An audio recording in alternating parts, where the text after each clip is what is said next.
Have you ever wanted to combine your arts and craftsy side with your motion graphics day job? Well, now you can. Today, we're talking 3D shadow boxes right inside of, well, the box. Let's get started.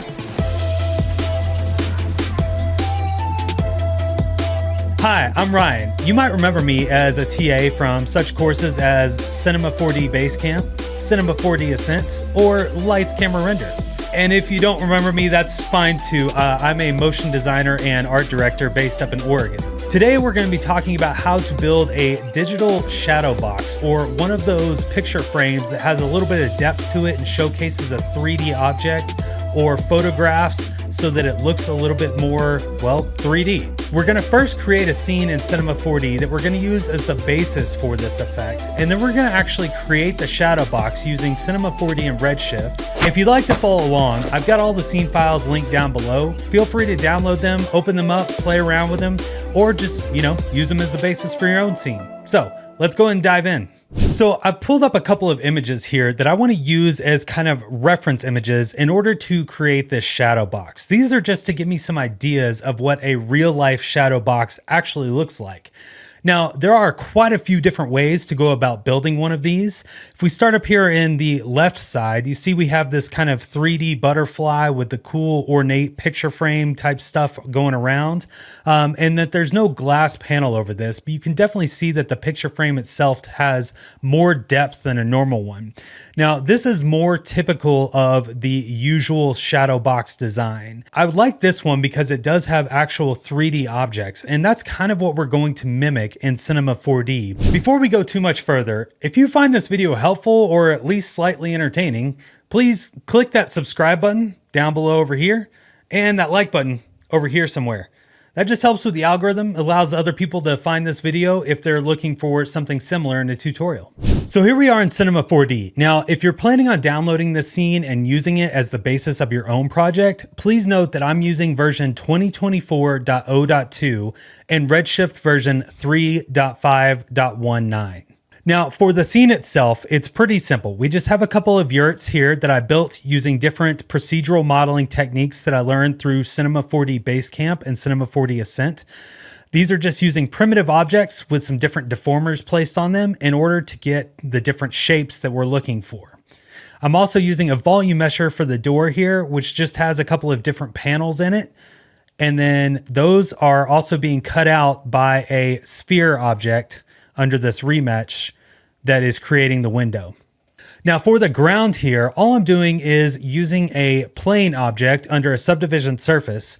That plane object has quite a few width and height segments, and then I'm using a couple of different displacement deformers to displace them in different ways.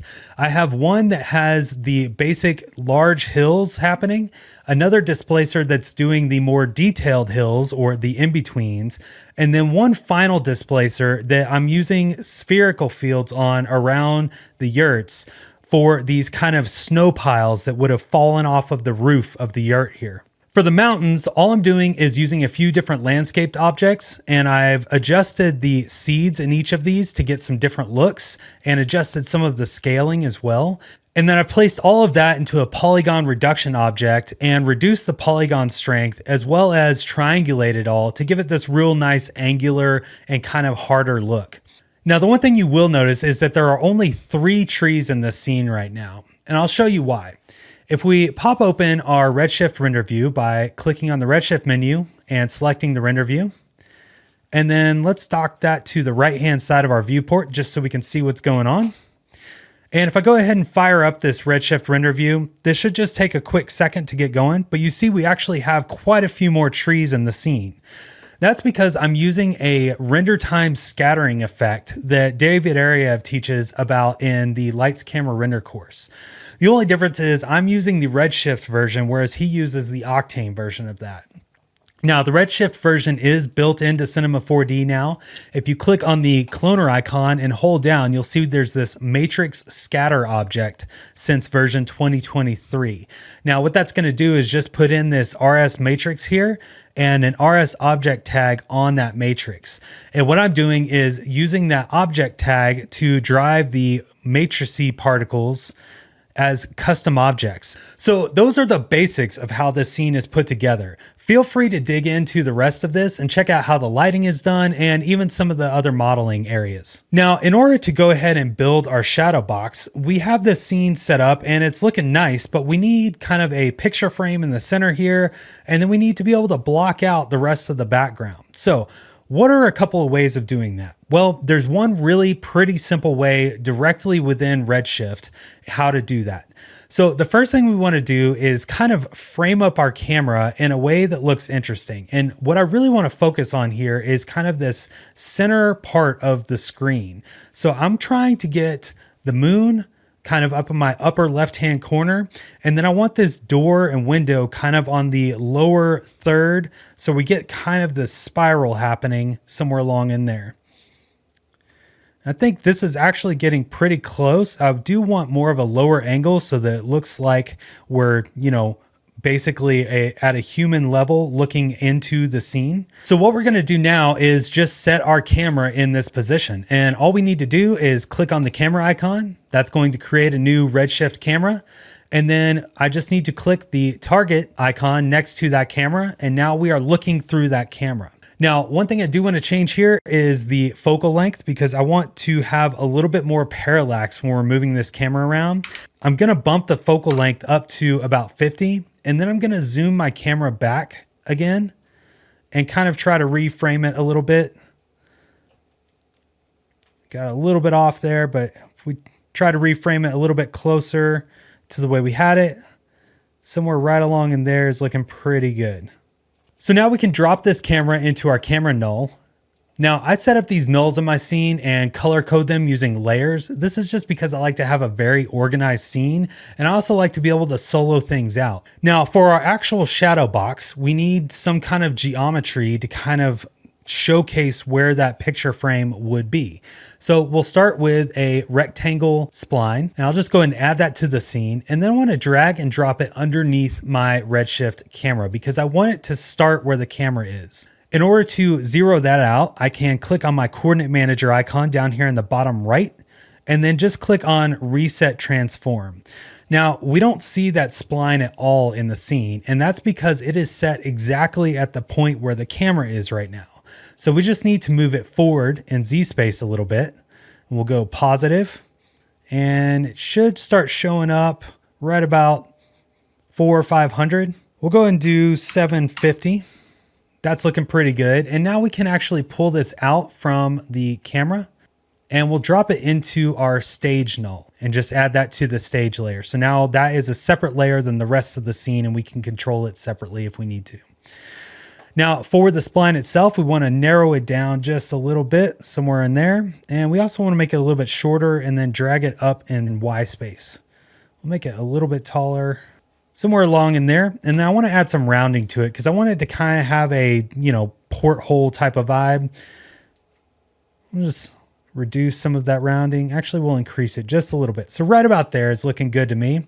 And then we'll lower this down, make it a little bit tall. Now you can do whatever you'd like with your picture frame, create it however you want. The one thing you do want to be careful of is if we make this a little bit taller, you'll see that we're intersecting our hill geometry here. Now we do want to be a little bit careful about that for later on. And I'll show you why if I just leave this here for now. I'll show you why once we get to the rendering part. So right now I have this framed up and looking nice. So now we just need to turn this rectangle into some form of actual geometry. All we need to do is click on our subdivision surface icon, click and hold, and then we'll alt click on the extrude object and then let go of your click. And that's going to make the rectangle a child of that extrude. And we'll just rename this in order to keep our scene organized. Now this extrude, we actually don't need it to be very thick at all. We can just hit 0.1 to give it some thickness. Now what we have here is this kind of frame thing happening in the center of the scene, but it's blocking out everything. So we need to be able to see through it. And we're going to do that by creating a new Redshift material. We'll open our material manager using the material manager icon on the upper right-hand side here. And then we'll drop down to the create menu, materials, and standard material. Now I want to go and rename this portal glass. And we'll drag and drop that onto our portal here. Now for this portal, we need it to be transparent. So we'll double click on the material to bring up our node editor. And I'm just going to dock that below my viewport and my render view. Now in the standard material here, all we need to do is make a few minor tweaks to this actual material. We don't need to add any additional nodes. We don't need to add any textures or anything like that unless we really wanted to go overboard with it. But for right now, all we need to do is remove the base or the diffuse color here so that we're not getting any of that. We can remove our reflection because we don't really care to see any reflection, and we also don't need any reflection roughness. Now this is all just going to help speed up the render time a little bit because we're not going to see any of that stuff anyway. Now, one really important thing here is we want the IOR to be set at 1, and I'll explain why here in just a second. I'll leave it at 1.5 for right now, which is a basic glass IOR. Now, for the effect to work, we need to turn our transmission up to 1. Now, your transmission is basically your transparency. And you'll see that now we are able to see directly through our glass piece here. You'll see a little bit of oddness happening around the edges. It's kind of hard to tell right now because the render isn't super high quality, but what is actually happening right now is that there are light rays going in through this pane of glass and then bending a little bit. All we need to do is turn this IOR down to 1, and now we are going to get no glass refraction whatsoever. The light rays are gonna hit that glass. They're gonna go straight through with no problems. This is gonna do two things. Number one, it's gonna keep us from having some distortion when we're looking through this. And number two, it is gonna help speed up our render time quite a bit. So now our portal glass is all set up and we can't even see our portal right now, which is fine. But what we want to do is mask out all of the areas outside of this portal. And how do we go about doing that? Well, it's actually pretty easy. We just come up to our scene null, which is where all of our mountains and our yurts and trees live. And we can just right click on that, come down to render tags and add an RS object tag. Now within that tag, we'll click on it. We'll come down to visibility, and we'll select the override button and then deselect the primary ray visibility. What this is going to do is hide all of the elements in the scene from direct rays from the camera. So the way that Redshift works is that it shoots rays out from the camera and then it calculates how those rays land on the scene and matches them up to where lighting rays are hitting. So right now what we have done is prevented Redshift from seeing any of those camera rays, and it's only seeing what we call secondary rays, or rays that come through shadows or through reflections or through refractions in our case. So all we're able to see in this scene now is what's happening behind our portal, right?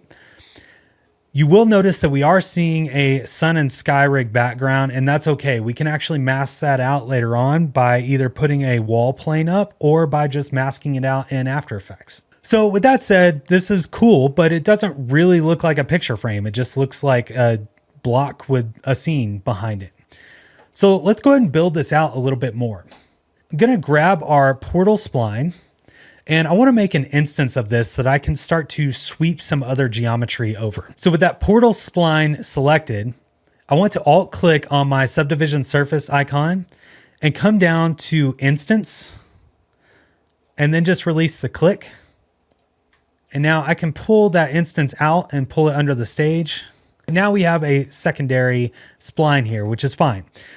What we want to do is sweep another spline along this to create the actual picture frame itself. So we'll just grab another rectangle spline and drag and drop that into our stage as well. And then with our portal instance selected, we'll alt click on our subdivision surface icon again and grab a sweep. And then we'll drag and drop that other rectangle into the sweep, and immediately everything goes nuts and it looks awful. Well, that's because this rectangle is just a little bit too big. So we can resize this to make it work.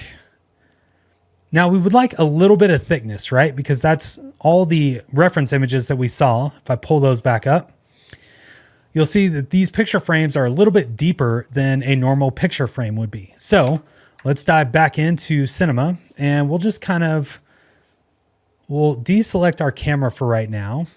And we'll zoom out a little bit and just see what we're looking at as far as the thickness and the picture frame. We can really kind of start to refine this a bit. I don't want it to be quite that thick, but I do want it to be pretty deep. So we'll keep it at like 35. The other thing I want to do is add a little bit of fillet on these edges here. Right now, these edges are very hard. So we can just add some rounding to our rectangle here.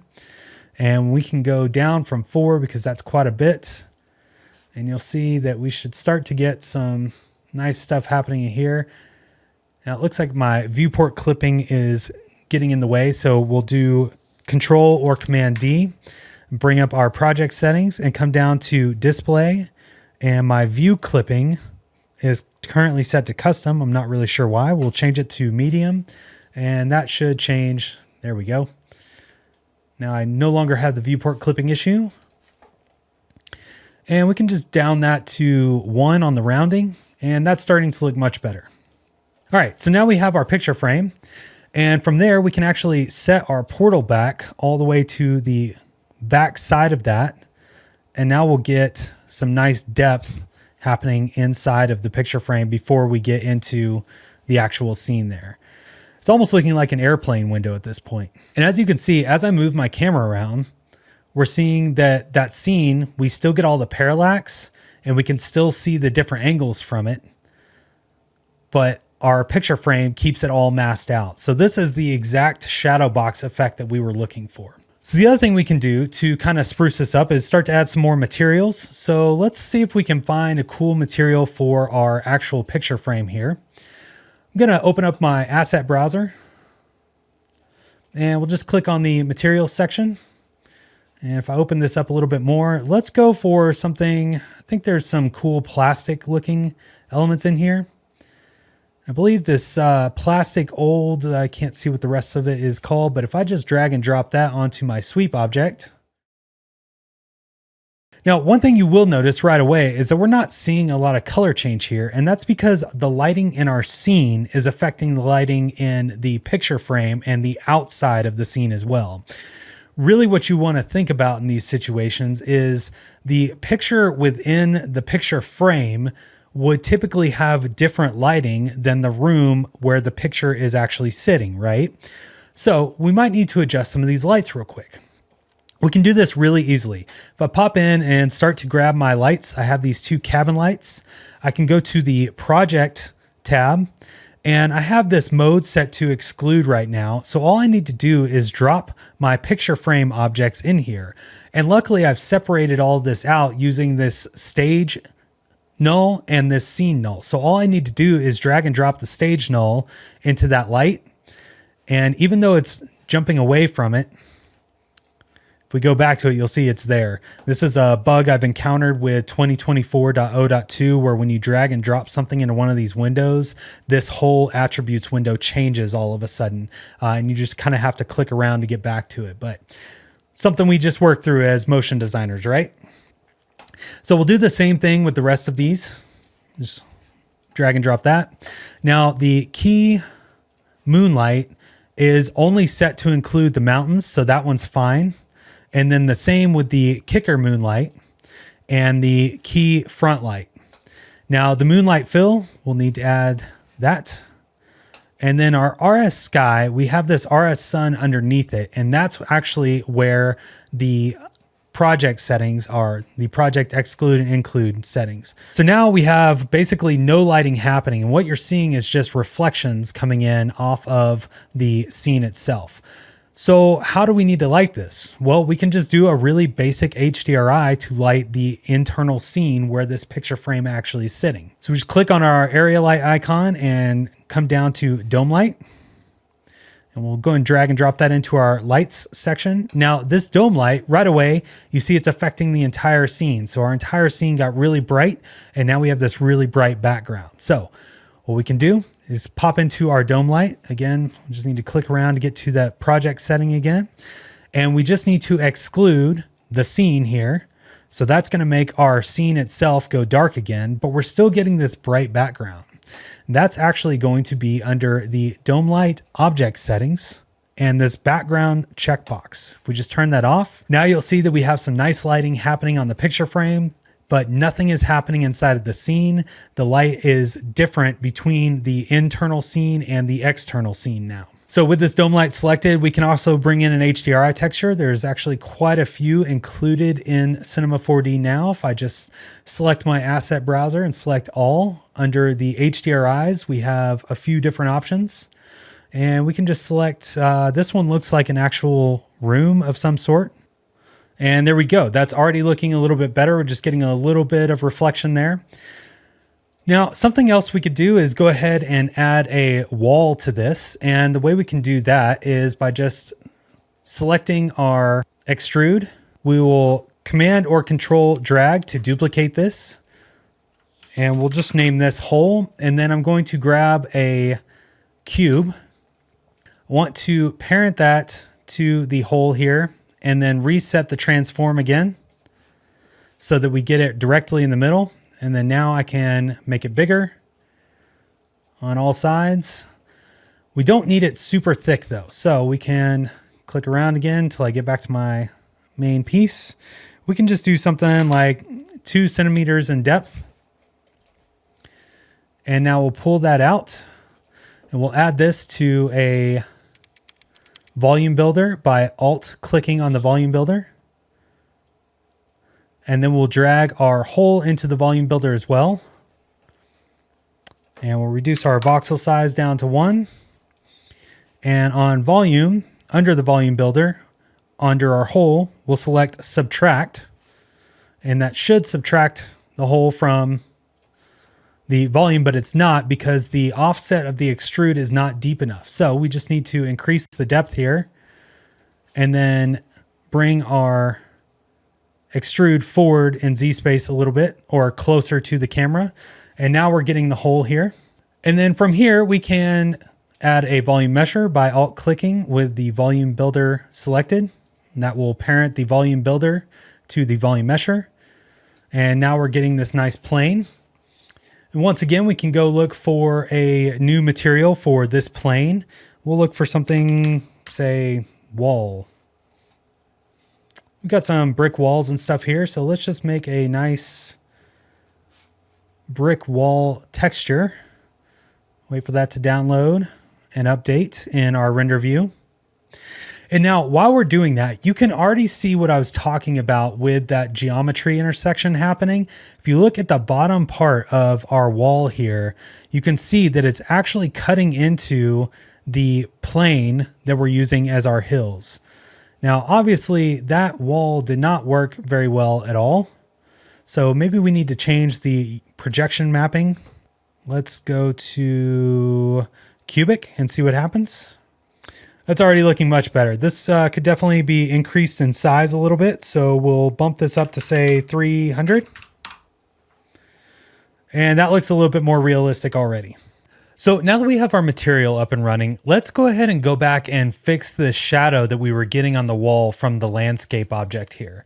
So in order to fix this, all we really need to do is just use a simple bool in order to cut out this area. So I can middle click in my viewport and go to my top view. I'm just going to zoom out a little bit, and then I'm going to add a new cube to the scene.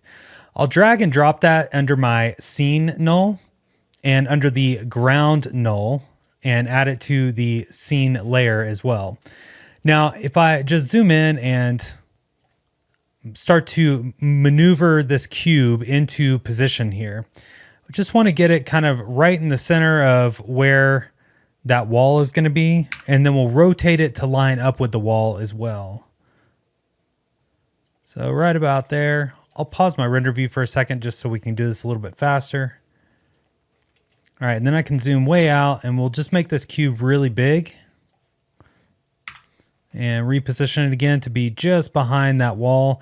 We shouldn't be able to see any of these landscape parts right behind the wall here because of the camera view. So that should be all right. Now we'll flip into our perspective view, the one that's not using our camera, and we'll just make this cube a little bit taller. And then from here, we can grab the cube again in the object manager and then alt click on the subdivision surface icon, drag over, and then let go above the bool. So that made the cube a child of the bool. And then all we need to do is drag our subdivision surface, which is our actual ground plane, into the bool object as well, and we'll place it above the cube. And what that's going to do is going to create this nice big hole in the landscape now. So if I switch back to my regular camera view and fire up my render view, you should not see a shadow anymore. And just to confirm that, I'll go and pull this material off and just place it somewhere else in the scene so that the wall goes flat for a second. And now you can see right there that we are no longer getting that shadow. And I can confirm once again by just turning off the bool and the cube. And you see that shadow would be cutting through right there in the middle. But with that bool on, it actually takes it away. And then we can just drop our material back onto our volume mesher. And we're ready to move on. Let's just say that we want to keep it kind of straight on to our portal, right? Well, we can do that by parenting our camera to a null by alt-clicking. We'll rename this cam. Nope, not that one. Rename that null cam.rotation, or ROT for short is what I like to use. And then from here, we can just pump into, I'm going to pause our render view for a second and close our asset browser so that we can see better what we're doing.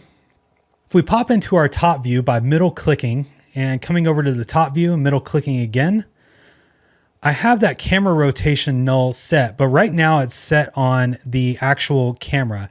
I want it to rotate around the picture frame itself. So if I grab the camera rotation null and then hold down the 7 key on my keyboard and click and drag, you'll see that I can actually drag that null without it moving the camera.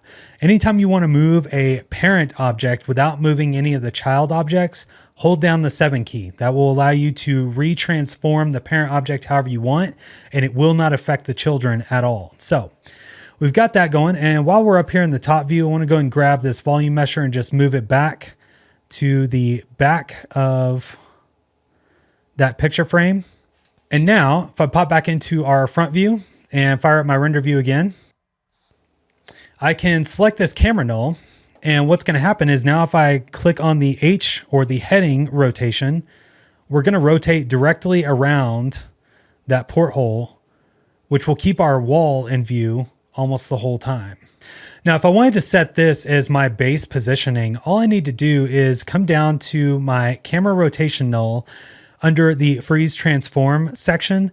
We just hit freeze all. And now anytime I want to reset this back to this position, I just need to zero out all the numbers. Now to build this out a little bit further, we could add some matting onto the inside of this picture frame. And to do that, all we need to do is grab our sweep object once again. We'll duplicate that. We'll rename the first one to sweep frame and rename this new one from sweep.1 to sweep.matte. And then we can just increase our rectangle width here. Maybe not quite that much. And we can actually kill the rounding. We don't need it. And we also want to reduce the height. We only need about 1 centimeter of height. And then from here, we can just decrease the scale of our actual rectangle portal spline.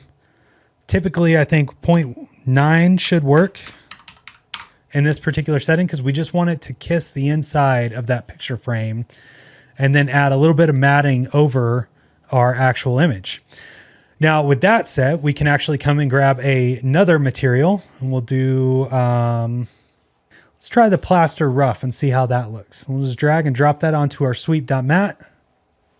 Lastly, if we really wanted to go full on and put some glass or something over the front of this, we can do that really easily. All we need to do is grab our extruded portal. We will command and click and drag that. And then we just need to create a new glass material. Remember, this other one is not set up to be proper glass, so we'll actually do real glass here. That is not how you spell glass. It's G-L-A-S-S. We'll drag and drop that on. And then right here in the standard material, we just grab our base weight, turn that down to 0. We'll grab our transmission weight and turn it up to 1. And then this extrude object, we can actually bump up the depth a little bit, and that'll give us some more refraction.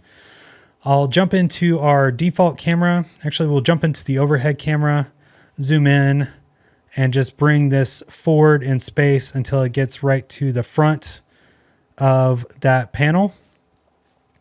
We'll jump back into our redshift camera to see through it. And you can see it's a little bit rough right now, so we can probably just drop this roughness down to 0.1, maybe even lower, something like 0.01.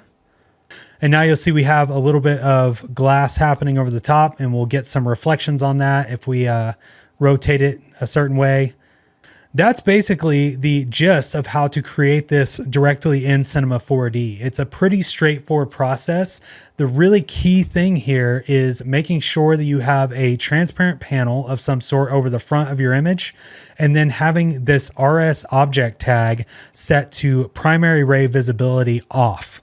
Now, that's really all you need. The rest of this can be fully up to you and how you want to customize it and make it look good. I hope you enjoyed bringing some arts and crafts into your motion design today. I know I really enjoyed building the scene out in 3D, and I kind of can't wait to add it to one of these concert posters behind me for my client calls. If you enjoyed this video and found it helpful, please hit that like and subscribe button so that other people can find it as well. And then make sure to hit up schoolofmotion.com to check out the course curriculum.